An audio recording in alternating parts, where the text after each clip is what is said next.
you could be tracking an index that just tracks companies that start with the letter B. Like that could absolutely exist. I don't think it does. I don't know what the name of that index is. Is it just B? Yeah.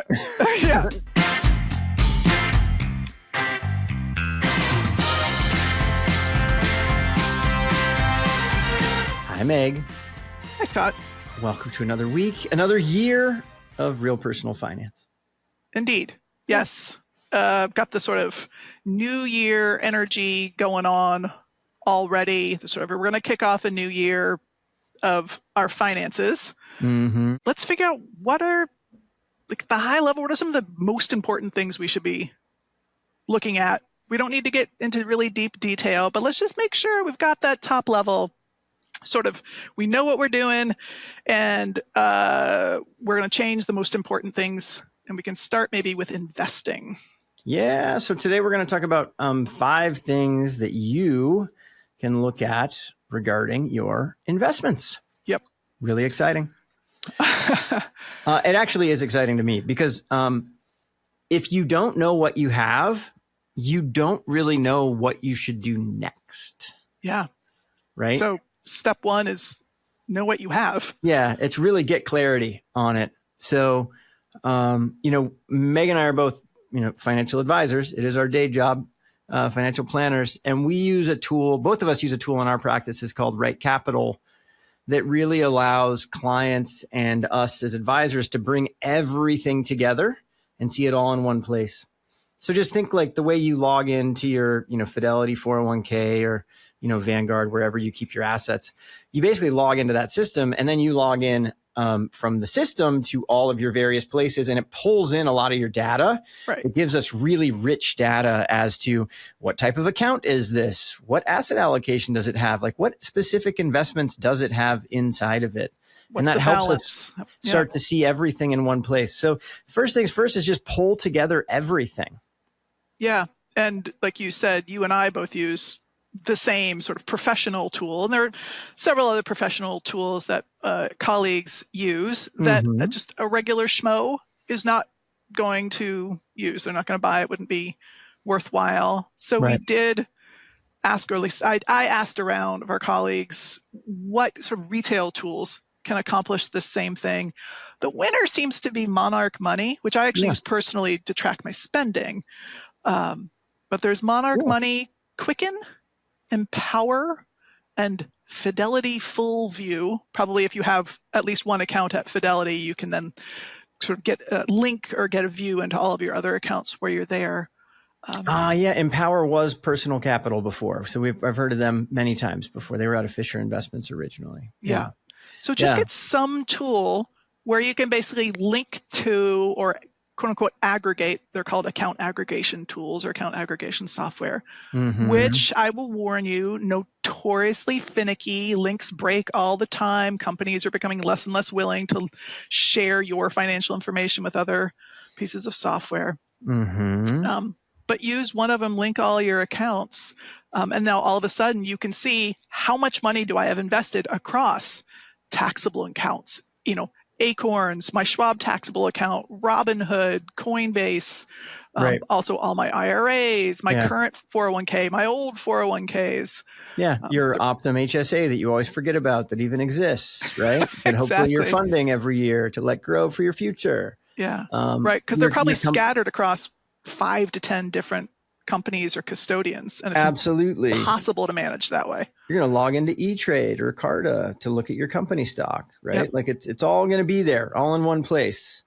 And then the little mini pro tip, if you want to stretch a little further, is just go ahead and add, if you own a home, the value of your home, add your mortgage, add any other loans you guys have outstanding, and add your checking and banking accounts, right? So then you have not just your investable assets in that system, but you have what we would call your net worth or your balance sheet. So it's everything that you own and everything that you owe. And that together is just such rich data because it helps you understand so many things about what you might want to be doing next with your finances. And if you find it laborious and a pain in the butt to link all of your accounts, you might take that as a sign that you have accounts at too many places, too many companies, too many custodians, and this might be the universe telling you to maybe move them all under the same roof if you can. Yes. So go do that. And then if you find that's a total pain in the butt, then go hire an advisor, because that's their job. Right. Hiring an advisor, I've decided, is what you do when you've decided that this is too much of a pain in the butt, or I really want the second set of eyes always looking at it for me. Yeah. But it's hiring an expert because you want it. Yeah. But now we have everything together. And so what we do is we want to think of it in aggregate as to like, okay, so I have my 401k and my health savings account and my taxable investments and the old IRAs and the company stock. If I put all of those things together and I look at what I'm invested in, how much of that am I invested in stocks? How much of that am I in bonds? How much of that, I see this all the time, is in cash? Mm-hmm. Right? So we can get a sense of like, what are we actually invested in? Yeah. Or also, real estate or even crypto, which you and I would dispute as being an actual investment, but a lot of people have a lot of money in crypto, not real estate. Yeah. Oh, sorry. Yes, crypto. Real estate is legitimate. I'm rooting for people with crypto, but if you have more than 1% of your net worth in crypto, let's have a conversation. I'm worried about you. Yeah. But, basically we call these asset classes. And how much money do you have in the stock asset class or the bond asset class or the crypto asset class or the real estate asset class? Absolutely. And then once we do that, you're going to get a sense of like, wow, I'm 100% invested in stocks with a 25% concentration in my company stock. And how do I feel about that? Does that make the most sense? And the first question we kind of get is, we know where we are. Mm-hmm. My hope is that you have clarity on what are the most important things in your life that you're aiming for with this money. And then you have a thought process around like, is this the right allocation for me? Yeah, right. That gets to a good point, which is the underlying assumption of this whole process is what kind of life you're trying to build. What goals you want these investment portfolios to support. Because if you don't know that, it's real hard to figure out what is the right way to invest your money. Right. And so like a simple example might be maybe you're, younger, you have a home, it has a mortgage, you already have a little emergency fund on that balance sheet we were talking about earlier. You have a really stable job. You're just like 100% invested in the stock market, but you don't have a goal to do anything for 20 plus years. Cool. Awesome. It totally works for you. If on the other hand, you are that same person in their early 30s who's been saving to buy a house in the next year or two, and you're 100% invested in stocks with that concentration in your company stock, and you have no cash on hand for that down payment, I'd be worried about you. Right. And alternatively, if you're 40 and aiming for early retirement at, between 45 and 50, 100% in stocks is probably too risky for you, because you need, even though it's retirement, you're fast approaching that retirement age. Retirement is not 65; it's whatever age you're actually planning on. Yeah, investments at the end of the day are really about allocation to. One way you could think of it is just looking for a total return that we're trying to get on an average, but the average never happens. Like last year, 2025 was a year where the markets did really, really well. 2024. The markets did well. Did I say 2025? I meant 2024. Yeah. I don't know what year I'm in. This is important. But what happens is like, when we have a decade or two that go really, really well, it's very common that we have another decade thereafter that doesn't do very well. Yeah. And it's what we had in the late 90s. We had an amazing boom in the US. And then we had a decade that actually led to, from the S&P 500 standpoint, a slightly negative return over 10 years. Yeah. Right. And you're just like, coming off of where we are right now, you're like, no, man, the markets only go up and to the right. We have that magnificent 7, like the seven best companies in they're all US based. Like we're fine. Like we're going to go forever. Doesn't actually happen that way. Right. So you want to have some of those funds, of course, when you flip to retirement, designed to be invested for the future to keep up with what we call purchasing power. Purchasing power basically just means like a gallon of milk costs a lot more now than it did 20 years ago. And 20 years from now, it will cost a lot more than it does today. Right. But then you also want to have some bonds. Bonds are really designed to be a ballast for you for when those downturns occur, so that you can pull from them in those down years to let the markets come back. It's so funny how bonds are always referred to as ballast. I mean, I've done it too, but like, how many of us have any like boat experience at all? I've been on a boat. I took a 1-week sailing course. It was interesting. Well, the sailing courses I took didn't have a ballast tank. We actually, my buddy has a ballast for his wake boat. So it like buries the back end to create a big wave in the back. So yeah. So I have a little experience. There you go. You can credibly use it. Very little experience. My buddy has ballast. Right. Yes. I don't personally. Yeah. Right. So just to sum all that up, basically the longer you're going to need this money for, or the sooner you're going to start needing this money, the less exposure, the fewer stocks you should have. Yeah. And then the longer it's going to be until you start needing this money, or sort of the total number of years you're going to need the money for, like retirement. Hopefully you'll be in retirement for many decades. The more stocks you need to give your money the opportunity to grow. But if you need the money 3 years from now, dude, don't put it in stocks. Generally speaking, asterisk, not investment advice. Right. Because you're really whenever you have a near-term need for money, it makes a lot more sense to pay attention to the max drawdown in a period like that than it does to pay attention to the average return. Right. Because you have to be okay with that max drawdown if you move on that strategy. And the max drawdown historically doesn't necessarily mean it's the max drawdown. Like things worse than the past can happen. Yeah. Right. We can't assume that the past means is, predictive of the future. It kind of rhymes, but it rarely is the same.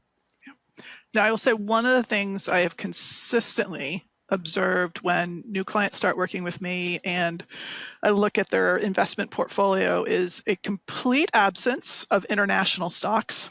Mm-hmm. They might have, index funds or lots of different stocks or lots of different mutual funds, but they're almost exclusively invested in the US stock market. And a lot of times no bonds at all.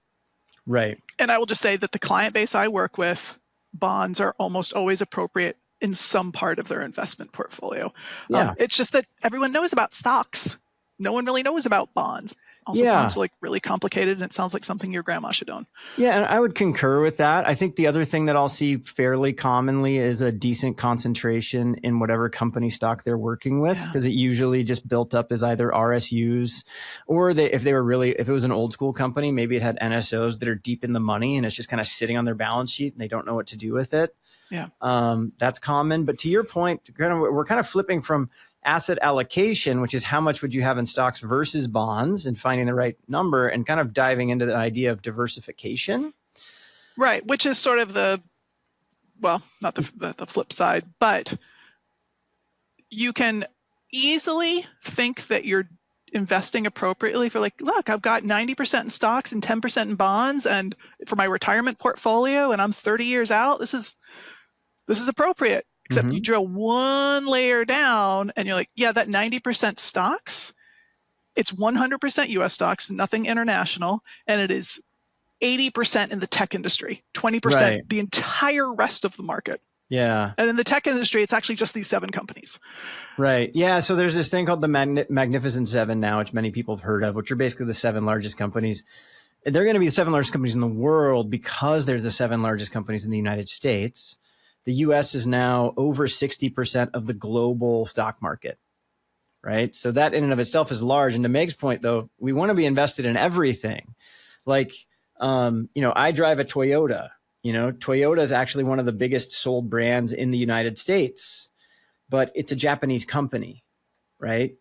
And then, BMW is a German company, and Jeep is actually an Italian company, which people often don't realize. That I During did the not 2008 crisis, it was bought by Fiat, right? And then Jaguar is an Indian company, right? So it's like we want to own the best companies around the globe. We don't necessarily just want to own companies that are domiciled in the United States.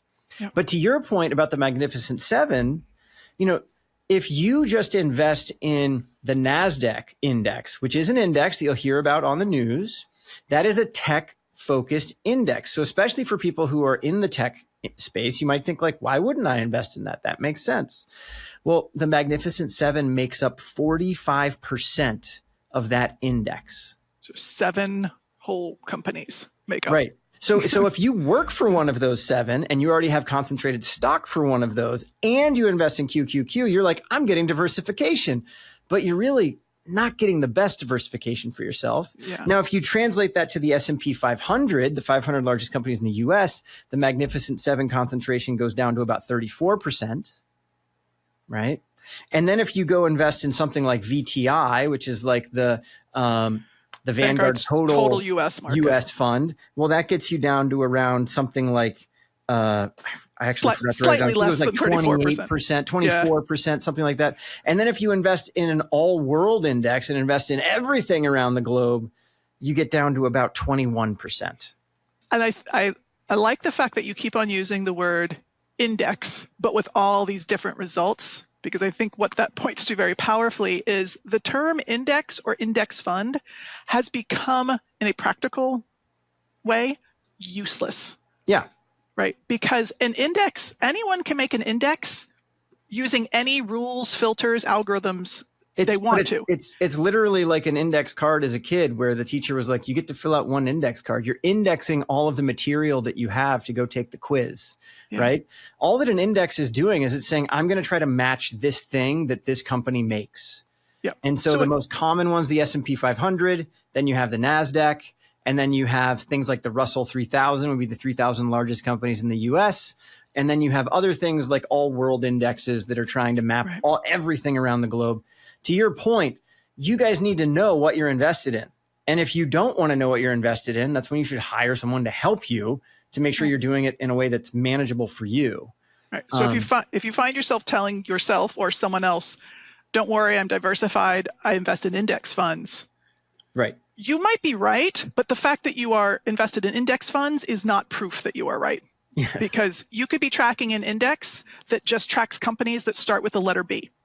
Like that could absolutely exist. I don't think it does. I don't know what the name of that index is. Is it just B? Yeah, I just made that up for illustrative purposes. But you have to know which index your index fund is tracking and what's inside that index, because it can be anything really. Absolutely. So the thing to think about there is you can invest just in the US, of course, but you can also, and then in the US, you can invest in big companies and small companies. And around the globe, you can do the same thing in developed countries like the UK and Australia. And it's usually called EFA is something you'll see. It's Europe, Asia, and the Far East is usually what that means. And then there's another type called emerging markets that you'll see often. That's like China, India, Brazil, all those guys. So you can invest in all of those and they all add up to 100% of the world, but just realize the US is only 60-some%. Yeah. The developed world is something like 30-some%. And then emerging markets are something like 12 to 13%, depending on the day. Yeah. And it does strike me that we've been talking about stocks. Mm-hmm. Bonds are the other most major asset class, and index funds exist there too. Yeah, and definitely, diversification and bonds also helps. I will say the bond market is like infinitely more complicated than the stock market is. Yes. So people don't talk about it nearly as much. The common that you'll see in most like 401k allocations, or that you'll see if you go read, find who are the top bond funds, they're probably going to mask or mimic the index that's called the US aggregate index. Is the most common. And then there's also municipal bonds that you can invest in if you have higher income in states that have higher income tax, so that you don't have to pay some of the tax on that. State and federal income tax on that. And then you'll also, there's also just US bond markets as well. You can see those too, but there's so much to see there. The things that you have to make choices about there are, how long do you want to be invested in the bond market? Meaning so we have you get a 30-year mortgage, right? That bank is making a relationship with you for 30 years. You can easily have bonds that will mature in 30 years and they'll give you a little bit more return versus one that you invest for 6 months and then it rolls over and you have to get your money back and go buy another one. So you can buy funds that do things from 6 months of turnover or 90 days of turnover and less. Those are like the U.S. money market funds that give you basically what's called a risk-free return in a sense to the market, because it's the U.S. government giving you an interest rate that they can just print more money if they have to. They can't go bankrupt. So the chance of them not paying you back is really small, all the way out to like very, very far 30-year bonds and everything in between. And you can buy funds with those or individual things with those and taxable accounts. In your 401ks and whatnot, you're going to use bond funds. Yep. Similarly to our discussion of asset allocation, of you want to know the time frame during, after which you need this money. And that's a good way of figuring out what kind of bonds you need. Like, when do I need this money? So if I need it in 5 years, I could buy a bond fund that matures in 5 years, or even an individual bond that matures in 5 years. Yeah. And we could have you probably do a whole episode on this because it gets really geeky really fast. I spent a lot of time studying it when I was getting my CFA, but there's this thing that you call duration that we pay attention to when we look at bonds. And basically what it means is how sensitive is the bond price to a change in interest rates. Which essentially just means, because people usually think that like bonds are really stable and they're not going to move a lot. But in the 2022 downturn, we actually saw bond move down a lot. They were actually down about interest rate hikes, because of the interest rate moves that happened. Chances of that happening in the future are a little less because we have higher interest rates now than we did back then. But that's still just something to be mindful of. It's just craft a solution that works for you. Okay. I think we covered diversification enough. We didn't hammer on the fact that people oftentimes have concentration, not in like the NASDAQ, which is concentrated in a sector, but in one or maybe just a handful of companies. Just something you need to be aware of. I'm sure we've talked in other episodes about sort of the risks of concentration. Yeah, it's just understanding the risks and mainly the downsides, right? I was chatting with a prospective client yesterday who's not a good fit because he just wanted a one-time plan, and that's not what we do. So I sent him to the right place. But he was saying what percentage of his position was in one of the Magnificent Seven, and is that okay? And I just went, I don't know. Like, how much net worth do you have? And do you rely on that 20 some percent? Because if you don't, it doesn't really matter. You can afford to take the risk. Afford to lose it. But if you can't afford to lose it, that's where we want to have a more realistic conversation. Yep. All right. Moving on to, what point is this now? Point 4, I think. Yeah. The thing that I commonly look at that I think a lot of people forget to look at is your tax allocation. And Scott, do tell. Yeah, what the hell does that phrase even mean? Well, what it really means is like when someone, a lot of people in our business focus mainly on working with retirees, and retirees will show up into their office and be like, hey, I have like X number of millions of dollars. Can I retire?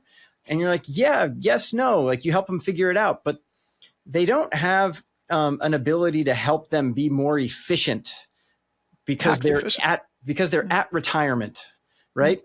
But if along the way, you look along the way and you go, hey, what percentage of my assets are in those pre-tax assets like 401ks and HSAs and IRAs that are pre-tax, right? Not HSAs. Oh, sorry, HSAs. HSAs are triple tax, even better. Right. Unless you end up using them in retirement for just every year expenses, and then they are like an IRA. Yeah. But to your point, what's in a 401k? HSAs can be in this little bubble off to the side. Yeah. They're not going to be huge anyway. What's in Roth? Did I already pay taxes on it? And I never have to pay taxes again? And what's taxable that I'm going to have to pay taxes on in the future? Right. So what's my percentage between those three? Yep. Yeah. So basically pre-tax or tax deferred accounts, tax-free accounts, and that would be sort of all the Roth and the HSA. Mm-hmm. And then the taxable, which is just like your normal taxable investment account, at a Schwab or something. It could be a Robinhood or just a normal Schwab taxable account. Yeah. And we rarely want to see 100% of one. Yeah.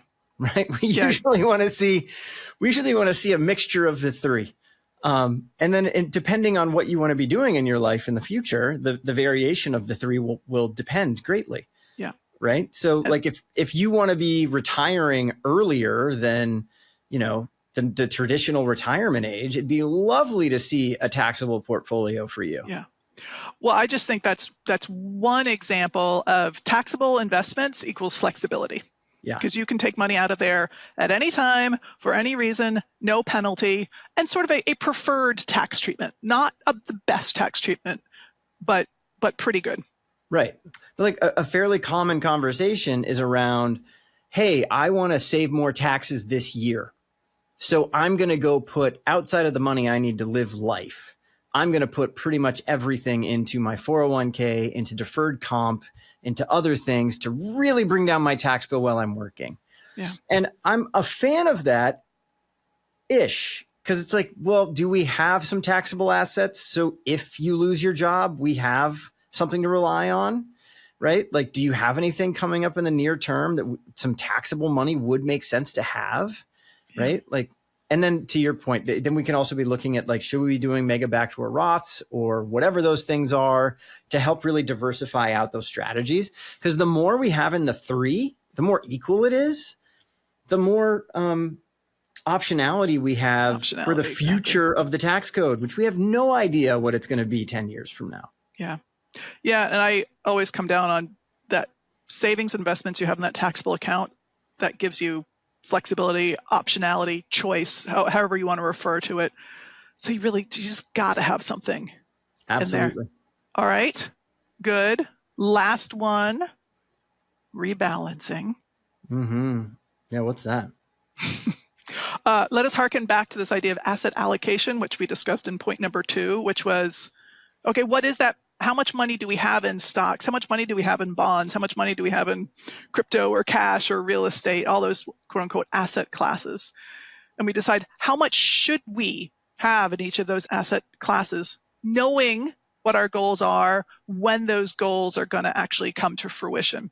So let's just say I'm 40, I want to retire when I'm 60. I've decided that the correct balance of my investments is 85% in stocks and 15% in bonds. That's what I've decided is the right thing. Put the money in there, starts growing or losing money depending on the year. And at the end of the year, let's say the stock market's had a really bad year, you're down to like 75% stocks and 25% bonds. Rebalancing is going in there and saying, what's the plan? The plan is 85-15. What's the reality? 75-25. We need to sell down the bonds so we can buy stocks to get back to 85-15. Yep, exactly. And you can do that based on a time of year. Is a very simple way to do it. Sit down once a year and go, look, do I need to change my allocation? The way that we do it at from like more institutional side of things is we use what we would call a tolerance band on a position. So I'll just give the example of if we have a 10% position in emerging markets, we're going to assign a 20% tolerance band because it's what the papers have shown, the institutional, white papers have shown to be like the kind of the optimal drift to allow of a position before you choose to buy, sell. When you're looking at all the data that we have. So what that means is we're just going to say, hey, we're allowing it to go up to 12 and we'll allow it to go down to 8. But if it crosses either of those barriers, we're going to either do one of two things. If it crosses 12, we're going to sell it back down to 10. And we're going to take the proceeds of that sale and go invest in something that's underfunded. So what are we doing there? We're selling high and we're buying low. Fantastic. Right. And then if it's down, so like, I think it was 2022, we were doing this when that downturn happened. We were basically saying, oh, this isn't performing very well right now. It's down below the 8% mark. Okay, we need to sell something else to go buy. So we go look for what's over allocated in our portfolio, but maybe it hasn't crossed the threshold yet. We just know we have to go fill up this bucket. We go, okay, we got to sell those things back down to their allocation, and then we're going to go buy this thing. So once again, we're selling a higher position, relatively speaking, to buy one that's doing badly right now. And what that does is it keeps our risk and return profile that we have for the portfolio intact. Because if you don't do that, what happened in Meg's example is you just went from an 85-15 to a 75-25. So you're under allocated on risk and return now. You're basically saying like, hey, I'm not as risky as I was a year ago. And that's okay. And if it is okay to help you get to that answer, you probably should have started with less risk to begin with. But if you still really need to hit that allocation, you want to bring it back up to the appropriate place. So what rebalancing does, if you do it well, is it removes your emotion from the portfolio. Yeah, you're just following rules, right? I mean, it's kind of arithmetic in a way. I'm supposed to be at 85. I am instead at 80. Now, the problem, though, is that often when the rule says to do something, people still don't want to do it. Yeah. And if that's the case, that's a time to hire an advisor.